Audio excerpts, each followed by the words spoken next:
টাকার লোভ একজন মানুষকে কতটা নিচে নামিয়ে দিতে পারে, এই ঘটনা শুনলে আপনি বিশ্বাস করতে পারবেন না এটা কি হয়েছে। ভিডিওতে যে মেয়েটিকে দেখছেন তার পাশে রয়েছে তার বাবা, কিন্তু তখন তিনি আর বেঁচে নেই। কয়েক বছর আগে মেয়েটির মা মারা যান। এরপর বাবা আর মেয়ে একসাথেই থাকতেন। মেয়েটির মানসিকভাবে কিছুটা অসুস্থ ছিল, তাই বাবা তার সবকিছু দেখাশোনা করতেন। 70 বছর হওয়ার পর তার বাবা রিটায়ারমেন্ট নেন।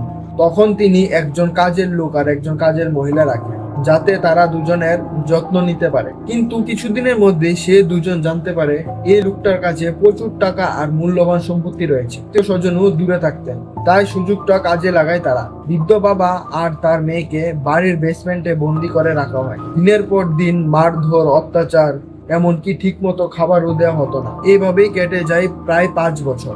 একদিন খাবার নিয়ে নিচে যাওয়ার পর তারা দেখে বৃদ্ধ লোকটা আর বেঁচে নেই। দীর্ঘদিন খাবার না দেওয়ার কারণে তার মৃত্যু হয়েছিল। আর মেয়েটির অবস্থা ছিল এতটাই খারাপ যে পুলিশও দেখে হতবাক হয়ে যায়। এই ঘটনাটা আমাদের একটা বড় শিক্ষা দেয়। মানুষকে সম্মান করুন, বিশ্বাস করুন, কিন্তু অন্ধবিশ্বাস কখনো করবেন না।